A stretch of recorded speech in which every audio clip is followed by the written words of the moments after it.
Prepárense porque hoy vamos a ver los 10 mejores finales y giros inesperados en todas las películas. Así es, esos finales tan inesperados que en algunos casos nos hicieron levantar del asiento por dar un giro completamente a la historia que lo cambiaba todo. Y en el puesto número 1 está un giro tan radical y que no esperabas, que incluso te hace ver de nuevo la película para interpretarla de otra manera. En el canal ya tenemos 3 videos sobre finales inesperados, pero únicamente en el cine de terror. Si no los han visto, se los dejo en la pestañita y los demás en la descripción para que corran a verlos después de este.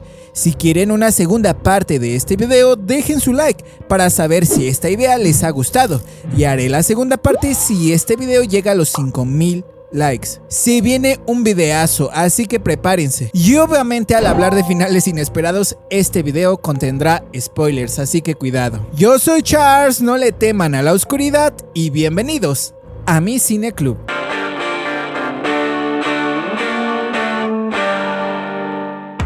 Empecemos con un final tan sorpresivo que para la época en la que vivimos ya no es ninguna sorpresa, pero que en su momento en su estreno marcó un antes y un después. Un antes y un después. En El Imperio Contraataca, el Imperio va con todo contra los rebeldes, que están escondidos en el planeta helado Hoth. Luke Skywalker empieza a sentir el llamado de algo más grande, algo que no entiende del todo. Así que Obi-Wan le aparece como una especie de guía fantasmal y le dice que debe ir con Yoda, un maestro Jedi que vive exiliado en un planeta pantanoso.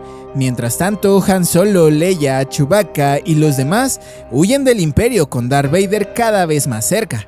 Hay tensión, traición y un ambiente mucho más oscuro que en la película anterior. Y aquí es donde te digo que el final de esta cinta fue uno de los más impactantes en la historia de todo el cine. Y es que no solamente termina mal para los héroes, sino que hay una revelación brutal de Vader a Luke, el clásico "Yo soy tu padre". En ese momento el mundo entero se congeló. No había música épica, no había gloria, solamente Luke colgando en el vacío, física y emocionalmente destrozado. El villano más temido del cine era su padre, y Obi-Wan le había mentido. Ese giro cambió para siempre lo que pensábamos de los personajes. Luke ya no era simplemente el chico bueno enfrentando al monstruo. Estaba ligado de sangre a su enemigo, y en su momento esto fue un golpe muy seco porque para 1980 no existía el internet, no habían spoilers. Se dice que la gente en el cine gritó, lloró y algunos incluso no creían lo que estaban viendo en la pantalla. Durante años incluso fue el secreto mejor guardado del cine. Ni siquiera el actor David Prowse, que hacía físicamente de Vader, sabía la verdad. Solo unos pocos del equipo técnico conocían esa línea, que se dobló en secreto con la voz de James Earl Jones. Y lo mejor, El Imperio Contraataca no necesitó un final feliz. Fue valiente y fue oscuro. Y es por esa razón que incluso muchos consideran a esta película como la mejor de toda la saga. I am your father. Man, Mr. Dufresne, I hereby order you to serve 2 life sentences back to back. Este es uno de esos finales que solamente los más atentos e inteligentes pudieron haber previsto, pero que en mayoría los demás no lo esperábamos. E incluso algunos consideran a esta película como la mejor película de toda la historia. En The Shawshank Redemption seguimos a Andy Dufresne, un banquero acusado injustamente de acabar con su esposa y su amante. Por esa razón lo mandan a la prisión de Shawshank, un lugar frío, duro, lleno de violencia y desesperanza. Pero Andy no se rinde. Con inteligencia y calma, poco a poco se gana el respeto de sus compañeros, sobre todo de Red, el narrador, quien nos va contando todo esto desde dentro. Andy utiliza su conocimiento para ayudar a los guardias y al director con sus finanzas, ya que es contador.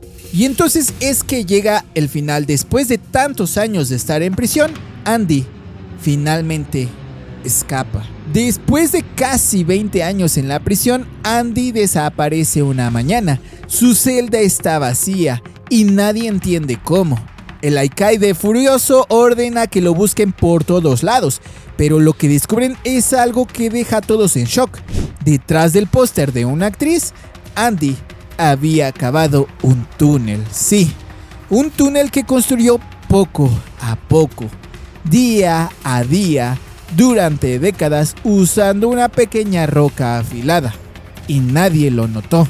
La celda estaba junto a una tubería vieja de desagüe, así que Andy rompe la pared, se arrastra por un túnel de más de 500 metros lleno de lodo, aguas negras y podredumbre, y sale, por fin, bajo la lluvia, en medio de la noche, y ahí está esa escena. Andy de rodillas bajo la tormenta, con los brazos alzados al cielo.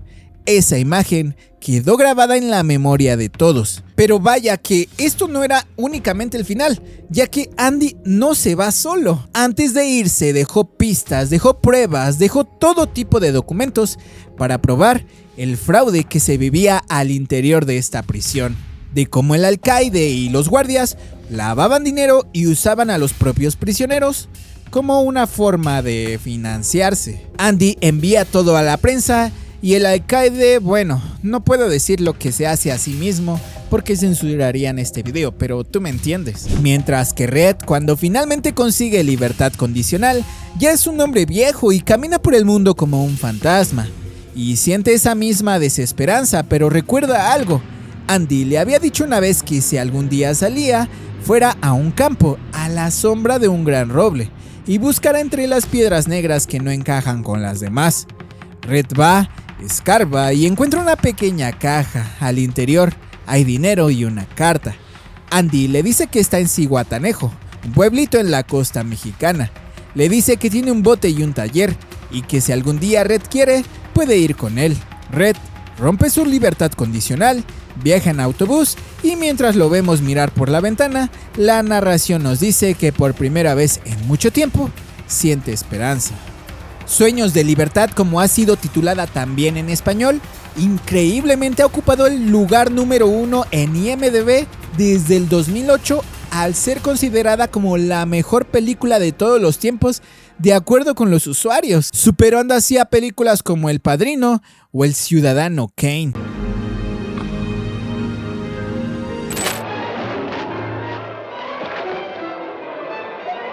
Este, sin duda, es uno de los finales más impactantes en la historia del cine. Sin embargo, se volvió tan famoso y tan conocido que con el pasar de los años perdió ese factor de sorpresa. El planeta de los simios de 1968 no solo tiene un giro inesperado, tiene el giro, sí, de esos que te dejan frío, sin palabras, y que cambian por completo lo que pensabas que habías visto. Todo empieza con una misión espacial. El astronauta George Taylor y su tripulación caen en un planeta desconocido después de un largo viaje por el espacio. Es un lugar extraño, primitivo, donde los humanos son tratados como animales y los simios, orangutanes, chimpancés, gorilas, dominan todo. Aquí, los simios hablan, tienen ciudades, religión, ciencia e incluso se discriminan entre ellos. Taylor entonces es capturado al principio, y cuando finalmente logra hablar, después que lo lastiman en la garganta, causa conmoción. Un humano que puede razonar, que puede hablar. Eso no encaja en la historia que los simios se han contado a sí mismos sobre el mundo. Lo interesante es que los simios creen que los humanos siempre han sido salvajes, casi como animales sin alma. Pero Taylor empieza a descubrir ruinas antiguas, restos de tecnología y poco a poco comienza a sospechar que ese planeta no es tan ajeno como pensaba. Y aquí es donde viene el impactante final, ya que después de todo lo vivido, Taylor huye con Nova, una mujer que no habla. Cabalgan juntos por la costa en un terreno casi desolado, donde no hay música épica y solamente escuchamos el bramir de los pasos del caballo. Pero de repente, Taylor se detiene en seco. Baja del caballo, mira hacia arriba y tú como espectador no sabes aún qué está viendo. La cámara gira lentamente y allí está, la Estatua de la Libertad, semienterrada, destrozada, oxidada. En ese momento todo cobra sentido. Taylor cae de rodillas con el rostro desencajado, golpeando la arena mientras gritan. Este no es otro planeta. Nunca lo fue. Siempre fue la Tierra. Un futuro posapocalíptico donde la humanidad se destruyó a sí misma, probablemente en una guerra nuclear. y los simios entonces evolucionaron y tomaron el control. En 1968, este final revolucionó el cine de ciencia ficción. Hasta ese momento, las películas del género no se atrevían a tener un mensaje tan oscuro, tan político, tan directo. Se dice que la gente salía del cine en shock. Se habían dado cuenta que al final de esta película había una crítica feroz al ego humano, a la guerra, a la destrucción, al orgullo ciego. Un final tan sorpresivo e inesperado que nos sacude al revelar que el enemigo todo este tiempo éramos nosotros.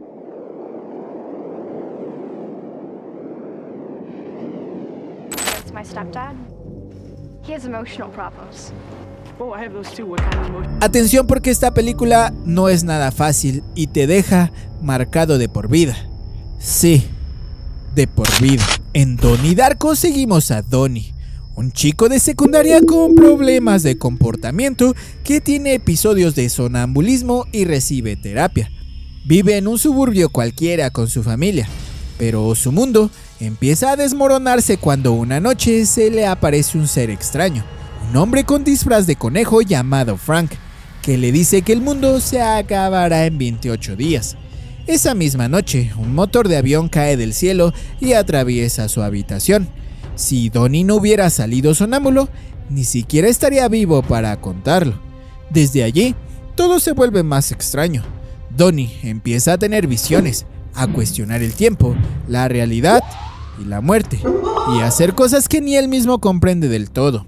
La historia entonces cada vez se va volviendo más oscura, a pesar de que la película trata de darnos un poco de luz con una chica llamada Gretchen con la que Donnie sostiene una relación.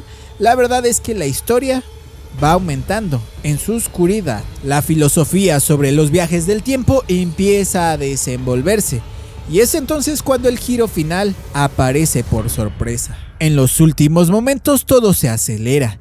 Hay caos, muerte, dolor. Donnie ve como todo se está yendo al abismo, literal y simbólicamente, pero entonces, cuando parece que no hay salida, algo cambia. El tiempo se revierte. Vemos el vórtice en el cielo. Todo se enrolla hacia atrás y volvemos a la noche del comienzo. El motor del avión vuelve a caer, solo que esta vez Donnie no sale de su cuarto. Y sí, él ahí acaba.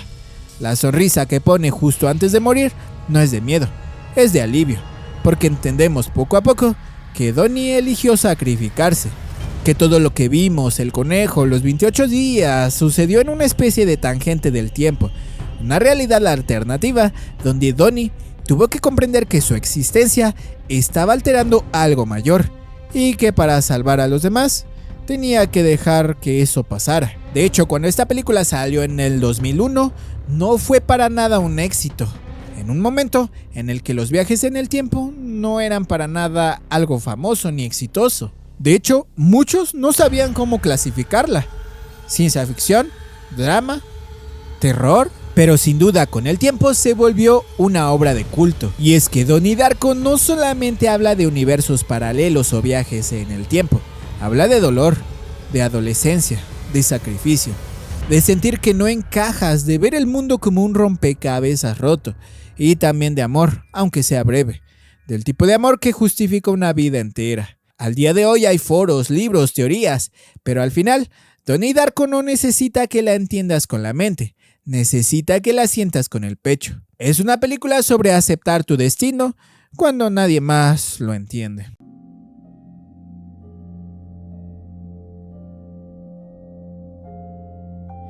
Subconscious security. You talking about dreams? Esta es una de esas películas que abren una puerta en tu mente y jamás la vuelve a cerrar. Y aunque muchos la recuerdan por su complejidad, su esencia está en su corazón. El Origen es probablemente la mejor película en la filmografía de Christopher Nolan, o al menos la más reconocida. Dominic Cobb no es un ladrón común. Él se mete en los sueños de otras personas para robarles ideas. Sí, sueños.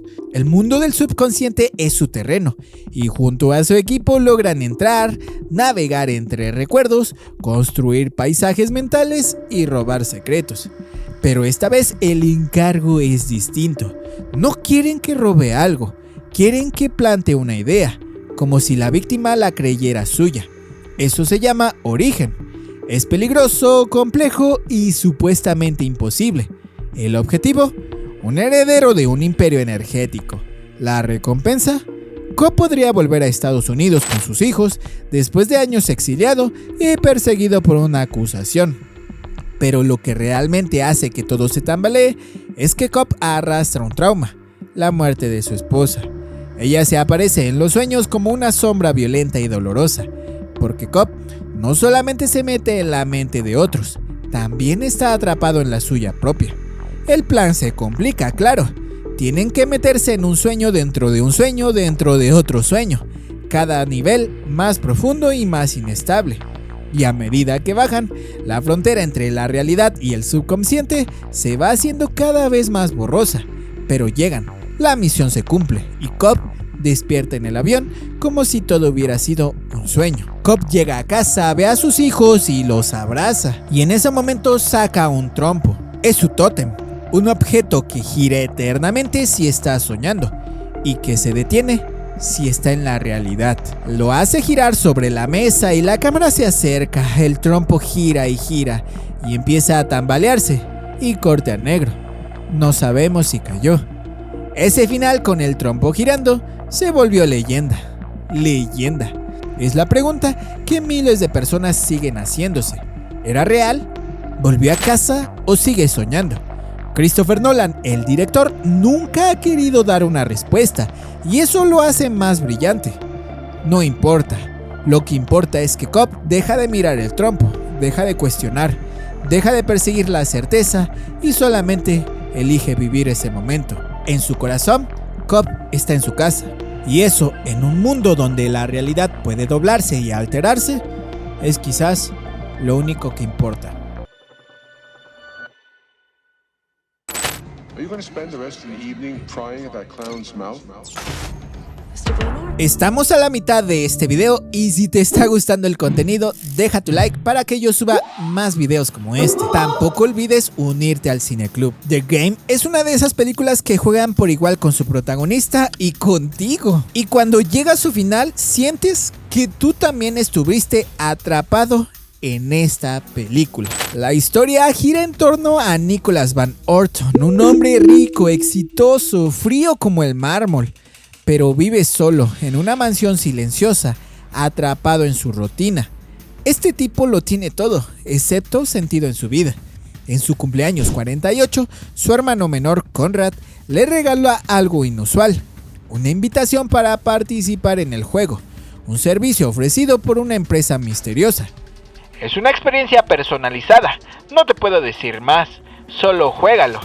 Nicholas acepta, al principio por curiosidad, pero pronto todo empieza a desmoronarse. Su vida se vuelve una pesadilla y su dinero desaparece. Su casa es irrumpida, lo persiguen, lo traicionan, no sabe qué es real y quién está actuando, quién lo está manipulando. Incluso su salud mental se tambalea. Y tú como espectador te sientes igual que él, paranoico, inseguro. Todo puede ser parte del juego, o no. El final es como una cachetada suave pero firme. Nicholas, acorralado, completamente roto, cree que acabó con su hermano por accidente en medio del caos. Desesperado, cae sobre un enorme colchón inflable y alrededor una multitud aplaude. Hay luces y su hermano está vivo. Todos los supuestos enemigos están allí, lo estaban esperando. Todo, absolutamente todo, era parte del juego. Cada amenaza, cada traición, cada caída emocional, orquestado para que él viviera una experiencia extrema que lo cambiara. Y eso lo logró. Nicholas ya no es el mismo hombre duro y frío, sino que a través de esa experiencia, logra por fin romperse y renacer. Este final sigue dividiendo a muchos, algunos lo sienten como una trampa emocional y otros como una liberación brutal. Pero lo que hizo The Game fue algo raro para su tiempo: crear una película de suspenso psicológico donde la realidad misma es el enemigo, y no con elementos sobrenaturales ni de ciencia ficción, sino únicamente con la manipulación de lo cotidiano. Esta película te enseña cómo a veces romperse por completo es necesario para empezar de nuevo. My brother, Nicholas Van Orton.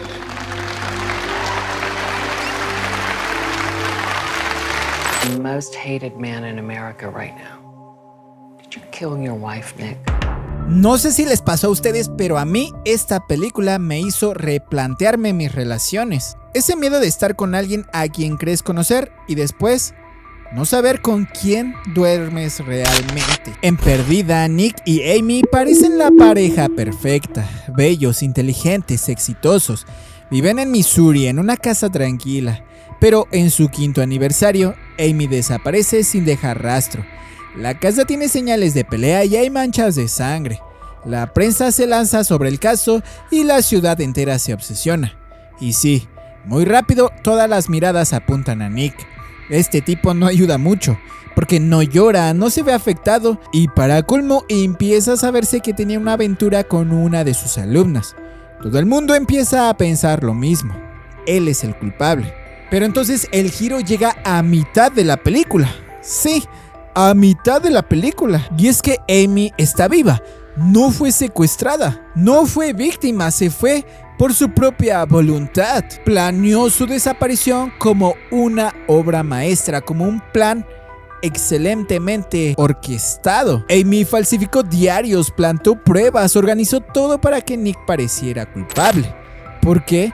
Porque lo descubrió siéndole infiel, porque sentía que él la había pagado y que ya no la admiraba.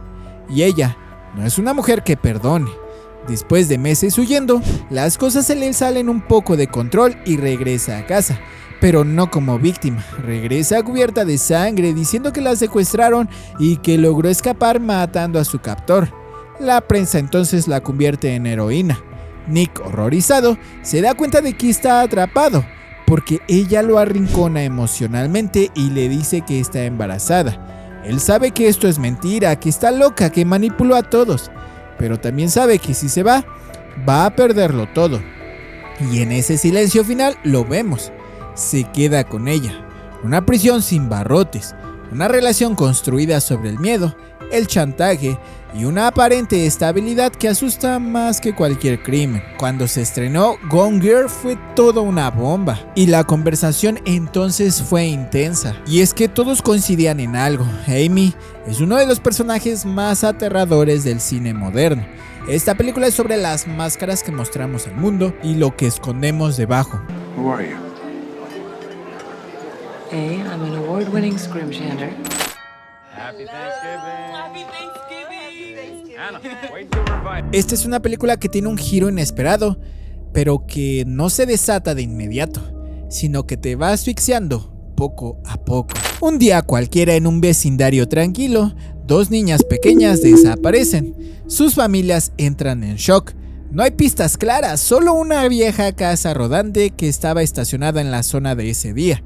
La policía entonces detiene al conductor, un joven llamado Alex que tiene retraso mental, pero no hay pruebas suficientes para retenerlo, así que lo sueltan. Y allí comienza el infierno. El padre de una de las niñas, Keller, no acepta quedarse de brazos cruzados. Está convencido de que Alex sabe más de lo que dice, así que lo secuestra, lo encierra en una casa abandonada y lo tortura día tras día, tratando de arrancarle la verdad. Mientras tanto, el detective Loki, obsesivo pero metódico, sigue su propia investigación, caminando entre pistas falsas, callejones sin salida y la creciente tensión con las familias. El alma de la película va desarrollándose conforme tú te haces la pregunta: ¿hasta dónde estarías dispuesto a llegar para encontrar a tu hija? Y allí es cuando llega el giro retorcido. Y es que todo apunta a que Alex no era el culpable directo. Loki descubre una red de símbolos, pistas religiosas y una vieja historia de una pareja que tras perder a su hijo, decidió castigar a Dios robándole a otros padres sus hijos. El giro nos revela que el verdadero monstruo es la tía de Alex, Holly.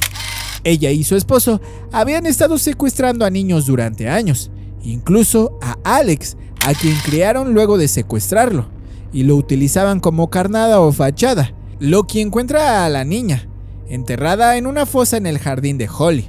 La salva en el último segundo y Holly muere en el enfrentamiento. Todo parece cerrar. hasta que en los últimos segundos, Loki está en el jardín de la casa, ya abandonada y con policías revisando la zona, y allí escucha algo, un sonido débil, como un silbido. Se detiene, escucha de nuevo y la pantalla se va a negro. Keller está enterrado en el fondo del jardín, en el mismo hoyo donde habían dejado a su hija. Holly lo dejó allí antes de morir. Está herido, sin poder salir y solo con un pequeño silbato. Y Loki lo escucha. Este es un final abierto pero poderoso. No necesitamos verlo rescatado. Basta con ese gesto, con ese ruido, porque ya vimos demasiado y porque el daño ya está hecho. Prisioneros no te sacude de golpe, pero vaya que ese giro es tan lento que tú mismo sufres esa desesperación por encontrar al culpable de la desaparición de estas niñas.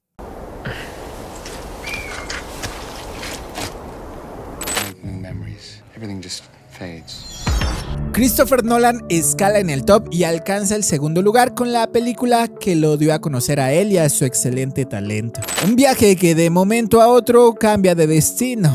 En Memento seguimos a Leonard Shelby, un hombre que sufre pérdida de memoria a corto plazo. Es decir, cada pocos minutos olvida lo que acaba de pasar. Su mundo es así un rompecabezas que debe de reconstruir constantemente. Lo que impulsa a Leonard es su obsesión, buscar y vengar la muerte de su esposa, pero para no olvidar lo que ha descubierto, se tatúa las pistas en el cuerpo y toma fotos Polaroid con notas. Lo curioso es que la película está narrada en dos líneas temporales, una en blanco y negro que avanza en orden y otra en color que avanza hacia atrás. Esto hace que el espectador, al igual que Leonard, tenga que juntar las piezas para entender qué está pasando realmente. Cuando llegamos al final, este giro inesperado nos revela que Leonard se ha estado engañando a sí mismo todo este tiempo, y a nosotros como espectadores nos hace levantarnos del asiento. La verdad es que ya encontró al asesino de su esposa hace tiempo, pero no pudo enfrentarlo porque se dio cuenta de que él mismo fue responsable también indirecto. Y para no vivir con ese peso, decidió manipular su propia memoria, creando una mentira que lo mantuviera en una búsqueda eterna. El giro es brutal porque te hace cuestionar todo lo que viste antes, qué es verdad y qué es mentira. Leonard es su propio enemigo y su propia víctima. Cuando se estrenó, Memento dejó a la gente boquiabierta por su estructura no lineal y por la manera en que juega con la mente del espectador. No es un thriller común, es una exploración profunda de la memoria, la identidad y la culpa. Es esa clase de película que te deja pensando días después, preguntándote qué es la verdad, incluso si tú te estás engañando a ti mismo.